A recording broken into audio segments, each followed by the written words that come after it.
Awesome. Oh my goodness. Well, I am so excited to hang out with you guys. More nervous, but I'm telling myself I'm excited. um, Thank you so much for letting me host tonight. I wanted to talk to you guys a little bit about just what Kara was talking about, leveling up this year, and also, kind of how I treat my business like a business. Think of myself as a CEO, as sometimes that can be so weird to say about ourselves, but how I treat this like a business, and I run this like a business, and staying organized so I can work smarter and not harder. So I've got a little PowerPoint with you guys. So I'm going to share my screen with you. Can you guys see that? Okay, perfect. So I wanted to kind of give you some backstory on my story, kind of how I started coaching. This is my sweet little boy, Ben, here. My coaching journey started 4 years ago. So I've been coaching since 2013. It was about a month before I got married. And I had been on my journey for about a year. I had met Tom earlier in the year. We didn't date long before we decided to get married. I went to school for finance and economics, got 2 degrees, got my job in the big girl world, and kind of realized that it wasn't what I thought it was supposed to be. I had this dream of, working in the high-rise building and, driving the fancy car, thinking that that was life. And I realized, no, it's not all that great. We found ourselves living in a 500 square foot apartment, living paycheck to paycheck. I was working 60 hours a week. I had a 90-minute commute to work and a 90-minute commute home from work. And to be honest, I really didn't like my job, but when you need the income, you kind of suck it up and go to work every day. And so I had actually met my coach on Instagram, and, she talked about turning your passion for health and fitness into a paycheck. And I always told myself, had I known I liked health and fitness, I would have done something in college for it, but I had no idea that passion was there. And, so I decided to go all in with this. As I mentioned, I was living paycheck to paycheck. So I didn't sign up with a challenge pack, didn't even buy a program or Shakeology. I was one of those awful people we hate. And I told myself that I was going to go all in with this. Paying even $15 a month for a coaching fee was we're going to have to pull something else off the table in order to afford that. So I told myself, if I'm going to spend any money, I'm going to go all in here. And I remember telling Lacey, I was like, I just want to make $50 and I want to help one person. My sights were not set high. I never thought this would turn into anything until I found out I was pregnant. We went on our honeymoon a month later, and of course we got pregnant, which we were so excited about. It was totally planned. But it was this moment when I knew that this little baby right here in this picture was going to be in my arms soon, that I knew I had to kind of change things. I had this opportunity, and I could go all in with it and see where it could take me. At the time, Lacey was about to quit her job. Her coach, Lindsay Nix, was about to quit her job. And I was just like, I could actually do this here. And that's kind of when I went all in. So about 2 months into coaching, things changed and I went all in. I started getting up at 3 a.m. I had to leave for work at 6 a.m. in the morning. So I got up at 3 a.m. I did my 25-minute T25 workout because that was the new program back in the day. I did my power hour before work, showered, took my pictures of my breakfast for social media. And then I hopped in the car, and those 90-minute commutes turned into literally an office on wheels. I took calls from there. I even got a Bluetooth headset. I don't even think our Bluetooth headset's even a thing now. Everyone's cars just do that now. But back then, that wasn't really a thing, at least for me. So I got myself a little headset. I did my personal development in there. I discovered Audible. I recorded all the team calls and downloaded them so I could listen to them on the way to work. I started mentoring coaches as I got them.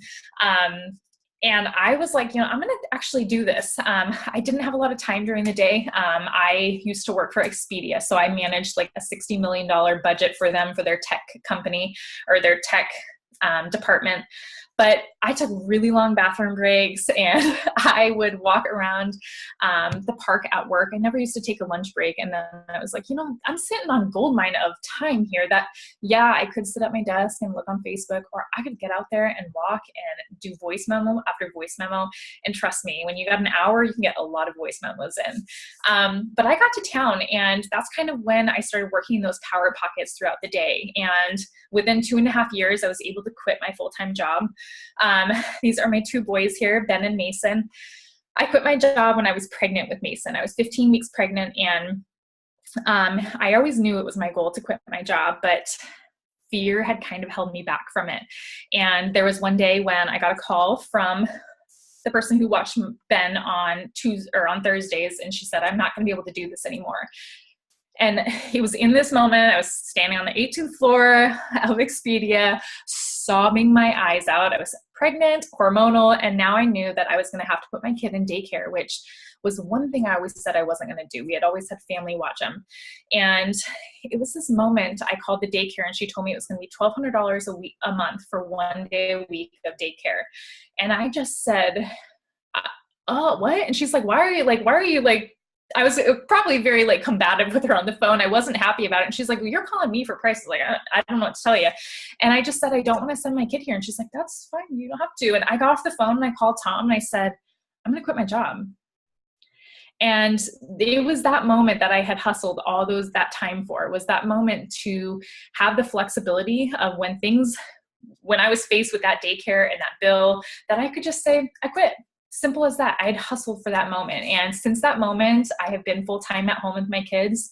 And it's been the best thing ever. And, I always see coaches sitting on this opportunity. I always say that we're sitting on a gold mine here of opportunity, so much freedom that we have this potential for, and we just have to grasp onto it and take it and run with it.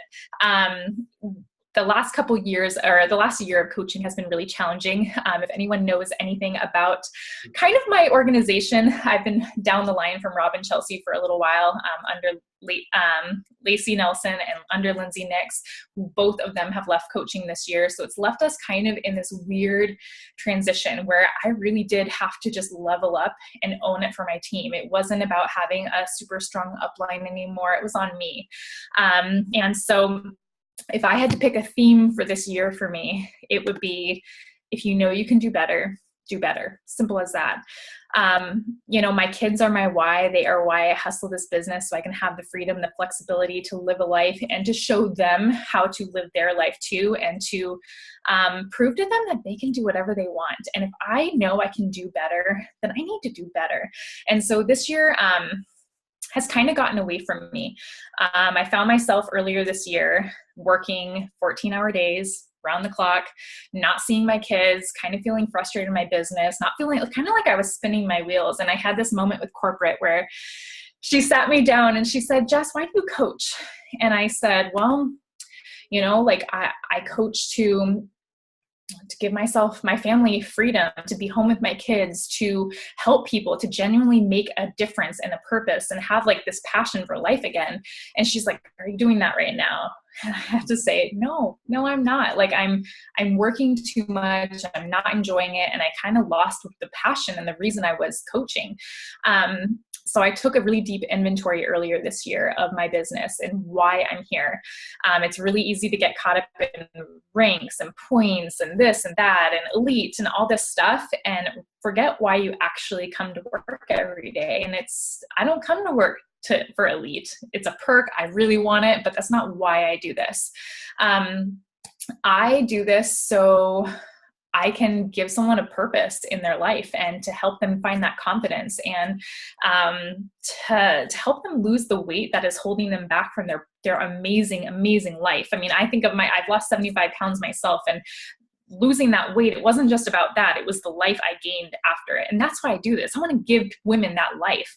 I do this to give myself freedom and to also help my coaches get this. Like, I've had a couple coaches go full-time in their business, and there's nothing, it was cool quitting my job, but seeing other women be able to quit their job, like, there's nothing cooler to have women be able to go part-time, spend more time with their family, to pay off debt and not have like this like dark cloud above their head because of coaching. Like, this is why we do this. And I really had to ground myself earlier this year and get back to the heart of why I do this. And it's truly about helping people and taking myself out of it, the fear of inviting, the fear of having conversations, what will people think of me, the comparison game, and just really think about like, who can I help? Like, what can I do to make an impact in the lives around me?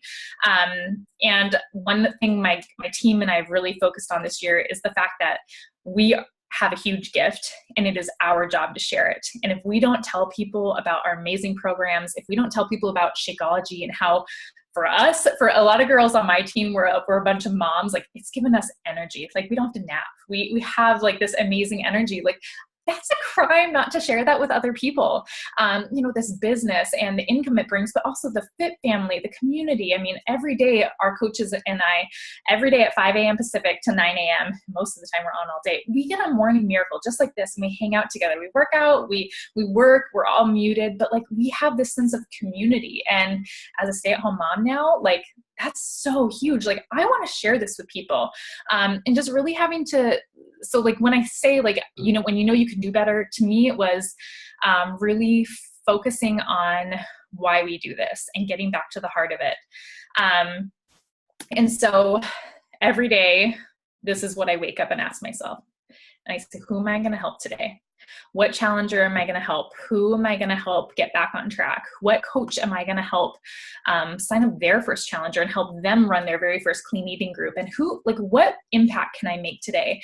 It's not about the points. It is not about the rank. It is not about the number, the volume, or anything like that. If I wake up every day with a mindset of who am I going to help today, those points are going to fall into place. Like being the top recruiter is going to fall into place. Having my team grow and evolve and rank advance, like that all is going to happen if I can focus, not just me, but my entire team. If we can lead with who are we going to help today? What are we going to do? What impact are we going to make? And to do this, I realized that to help more people, because I kind of, when I have this mindset of, who am I going to help? And if I can do better, I need to. I also remind myself, like, if I can help more people, then I need to go help more people. But I'm truly a believer now, thanks to this year and the stuff I've learned, that I don't have to put more hours into my business, and I just have to work smarter, not harder. And to help more people doesn't mean I don't have to see my family at all. It means I just have to get smart with my time. But it also means you have to think like a CEO. We're running a business here. And if we take it seriously, if we plan in advance, if we use systems, we use a schedule, we can build a massive business, a six-figure business that's going to retire you from whatever, or give you whatever kind of life you want. You don't have to retire. You can do whatever you want. But it doesn't mean you have to work more hours. And I think a lot of times we think that we have to put more hours into our business to get more results, but really it's just about working smart. So I wanted to kind of get into the nitty-gritty of how I run my business and how I make sure I work smart so I still have time with my kids.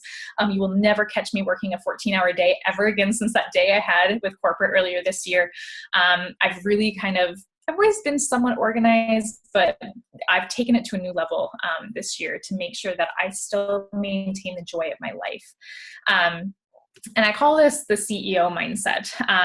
It's about setting big goals. And I think you can have massive goals. I think you can shoot for a Success Club 100 if you want and still have your life. But for me, this really has been about setting really big goals for myself this year. And it goes back to creating a vision of what you want, remembering why you do this, but also getting a game plan together. You want to help a lot of people. How are you going to do it? You can't just wing it and just like cross your fingers and hope those people land in your lap. You have to be strategic about it. And just remember that if you want this business to pay you like a business, you have to treat this like a business. And whether you like it or not, we are all our own bosses. We all are CEOs, whether you have an LLC or not, like you are a CEO of your business. A business owner, they have working hours. They create schedules. They have deadlines. They have a plan in place. I always my team always probably rolls their eyes when I say this, but I always think of ourselves as gym owners. A gym is a business and you got to have working hours. That way your coaches know what to expect. I always say employees because like a gym would have employees, but you got to kind of have a plan in place. If you're running classes, like you have to make sure that schedule is out, that you plan in advance, you advertise for it, talk to people. You make sure that when you have that class, people are going to show up to it. Just like when you have a challenge group, that people are going to show up for it. So I want you guys to think about planning ahead. So I want you guys to really think about getting organized. My little trick is this planner. This planner, if I lost this thing, I would die. I don't know what I would do. I'm sure a lot of you guys have planners, but I wonder if you guys utilize them as much as you could. I personally love Erin Condren planners. I know a lot of people love like Google or iCalendar or something else that's electronic, but I really want to encourage you guys to get a planner and force yourself to use it. If you're anything like me, I have gone through so many planners trying to find that one perfect one. I have so many planners that I end up buying them and then I use them for a week and then I stop using them and then I start doing this crap of writing lists and stuff. But I really want to encourage you to get a planner and really plan and get in the habit of using it, and really plan out your business. I mean, when's your next challenge group? When's your next coaching event? When do you have to advertise for that challenge group? When do you have to advertise for that coaching opportunity? What exactly do you need to do? You know, as a business, it's not just running a challenge group. There's a lot that goes on behind the scenes to get you to that prep week or, you know, the start of your challenge group. I have a challenge group starting on Monday. You know, we had prep week start this week and I had to create graphics and I had to invite and I had to talk to a lot of people to get myself to the point where I have a group to host. So I wanted to kind of take you through my thought process of how I plan out my months. Maybe this is stuff you guys already do, but it's what I do at least. So for me, the very first thing I start with is I think about my challenge groups. And I look at my months like this, the actual month, okay? I don't look at the weeks or or the days. I get into that later on.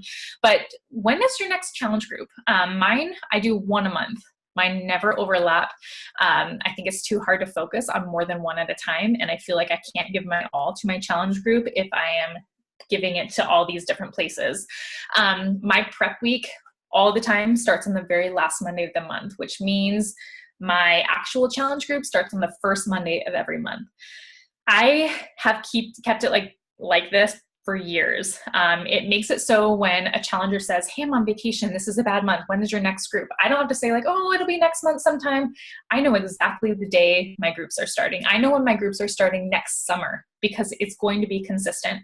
And the nice thing about this is your prep week is the only thing that overlaps with the end of your challenge group. So as one group ends, one is beginning. So the end of one group literally is day one of your next group. So you don't have a lot of different groups to have to manage at one time. But when you're scheduling out your challenge groups, like I encourage you to even schedule it further than that. Like when is your registration opening for it? When is it closing? When can people sign up for this? You got to tell people what to do, I found in this business. And so for me, one thing I always do is I make sure that on day one of the month, my group is open for registration. So for example, on December 1st, which is this Friday, my next group is going to open. This month's a little weird because we've got 80-Day Obsession coming out and stuff like that, but day one. So if my registration opens on the 1st, that means I can talk about it before the 1st. Okay, so that means like now I have my graphics made. I have my Google form created. I've got all my scripts created in Streak. I do a lot with scripts in my business. I know a lot of people don't, but I do. But that means I'm going to start talking about it now. So that way on the 1st, I've got a long list of people interested in my groups. So that way I can message them. My goal is always successful 5 by the 5th, 10 by the 10th. Doesn't always happen that way, but that is always my goal. But in order to do that, again, you got to back yourself up. How are you going to hit successful 5 by the 5th? Well, you're going to start talking about your challenge group early on, get a lot of people interested, and then on the 1st, send out your emails and get people signed up right away. I do a lot of call to actions. That's really how my business works. I know a lot of people do things differently, but this is what has worked for me. And so I've always stayed doing that. I changed my cover photo on my page to be my challenge group invite with a link to my Google form. That right there is how I sign up most of my challengers. It's on my page all the time. I can reference it in live videos. I can talk about it all the time. I can say, go to my cover photo. My application is there. But I do a lot of call to actions, whether it be on my Instagram stories, my Instagram feed, on my like page. I'm talking about my challenge groups all the time in live videos, talking about them. And call to actions don't always have to be like graphics that you make in Canva. It could be, I mean, I'm sure you guys know this stuff. It could be a before and after picture. It could be a picture of your meals, of what you get to eat. It could be a picture of, I don't know if you guys work out with your challengers at all, but doing, like, I get so many people from my Instagram stories showing that I work out with my challengers, and people want to be included in that. But making sure that I'm talking about my challenge groups all the time. And I plan for this stuff. I don't just wing it and go like, oh, I hope I hit Success Club. Like, oh, I strategically wake up every morning, like I said, who am I going to help today? And a lot of times it's getting the word out there. I love having the one-on-one conversations. I can reach a ton of people on social media too. And then I also set a goal every single month for how many new challengers I want. I like having that number in mind. I have the paper downstairs, but I actually made a goal this month to help 50 new people. Nowhere near that. But I actually have a list of 1 through 50, and I write down their names. And in our team page, we also have something called Ring the Bell.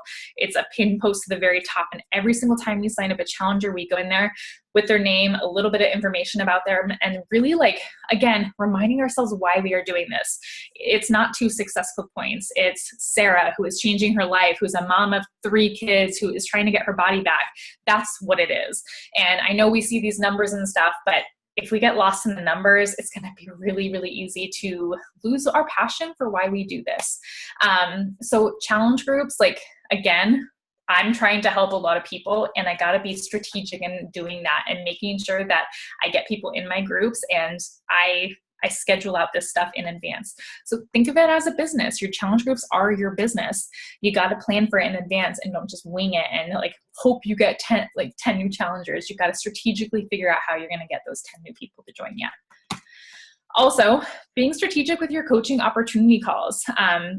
Our team does 2 a month, and we're actually in the process of changing this up. But 1 is always the second week of the month. Strategically there, your challengers have been a challenger for 2 weeks. I don't know about you guys, but I know pretty quickly who is going to be amazing coaches, who's in there encouraging people, and a lot of people, most of my challengers who sign up as coaches are usually in my groups for more than 1 month. But you kind of know pretty quickly. And so having that call be in the second week of the month, it's giving them a full week. They're in their second week feeling good. And we all know if someone can make it past that first weekend in a challenge group, that's a huge win. And it's a great time to invite to a coaching call. The other thing is I do another one right before our new coach training. We have a new coach training on the first Monday of every month. And it's really, really powerful to be able to say, hey, we have a new coach training that starts next week. Join now. And those, to me, are my biggest recruiting times. But again, I can't just set up a coaching opportunity call and go, oh, I hope people come.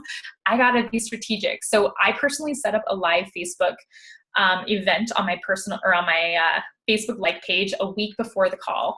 I do boost these events and find that I boost them to the people who follow my page and their friends. So not a bunch of strangers, because strangers aren't going to sign up with you, or they might, but I haven't had good luck with that.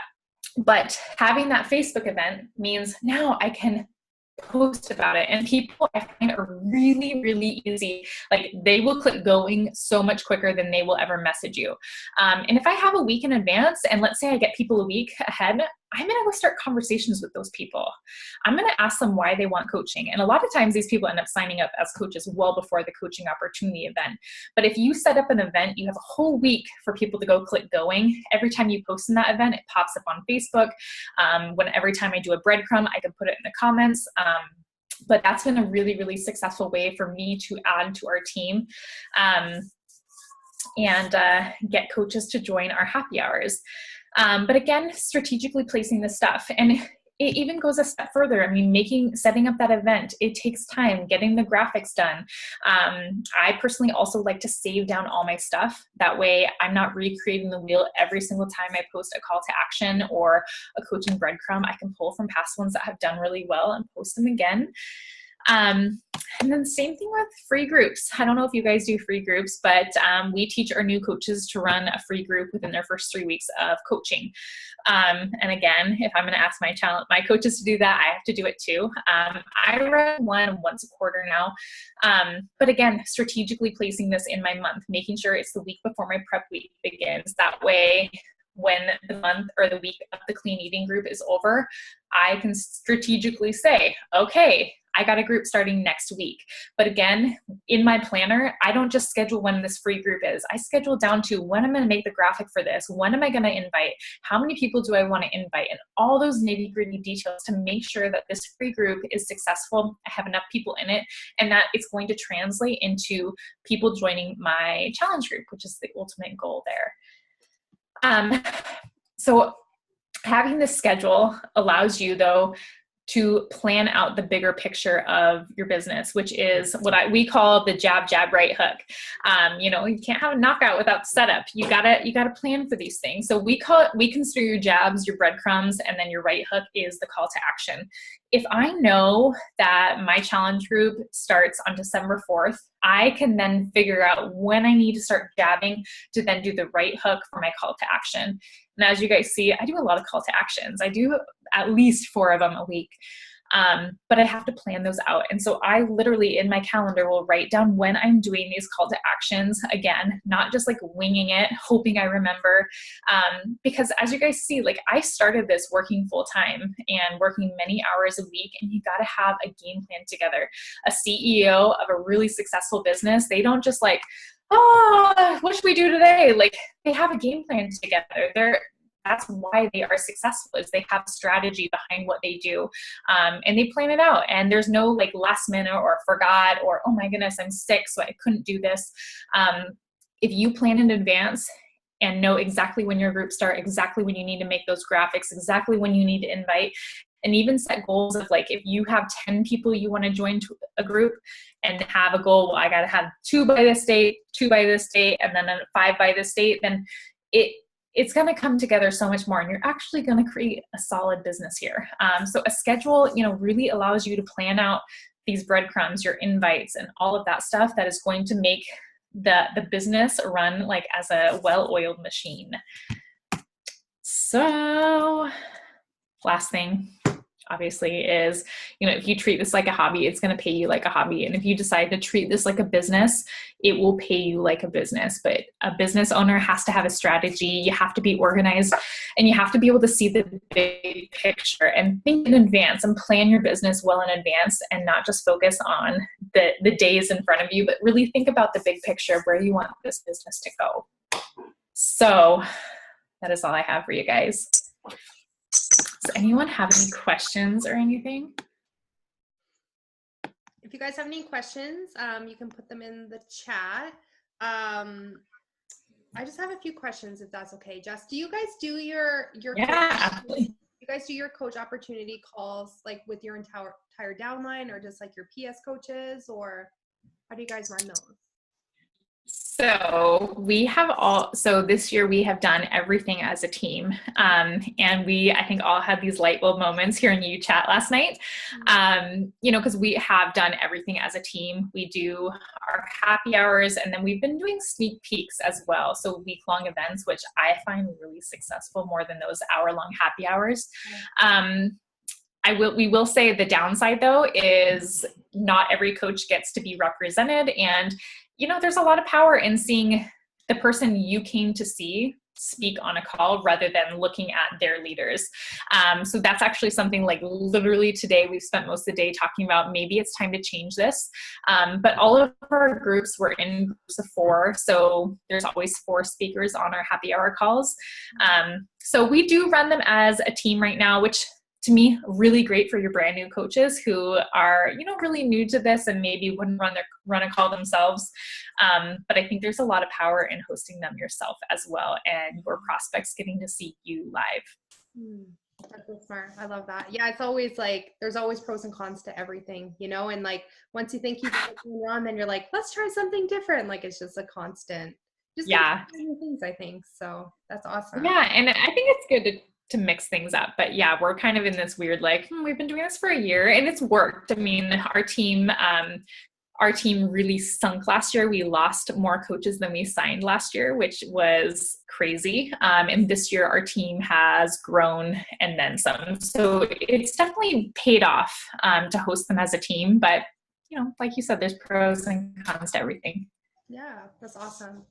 Okay, so if there's no questions, Jess, I just really want to respect your time and thank you so much. I just want to say, like, I think I know for me, and I maybe can speak for our team too, is like, you know, like we like you obviously are set apart from a lot of coaches and like you see the business side, but like hearing your heart and like hearing your why and talking about how you guys have like ring the bell and how you wake up and ask yourself every single day, like, who am I going to help? It just like shows your heart more. And I think it sounds to me like you've had like some big aha moments for yourself and your business. So I just want to thank you for sharing that.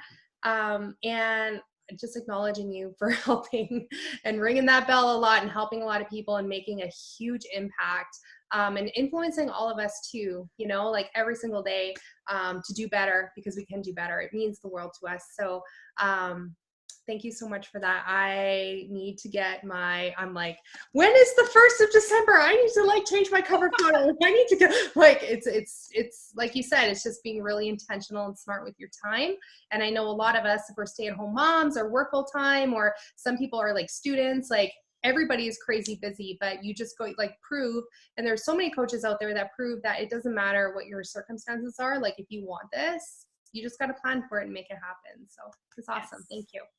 Thank you so much for having me, you guys. I really love chatting with you guys. Awesome. Thanks so much, Jess. All right. See you guys. Okay, see ya.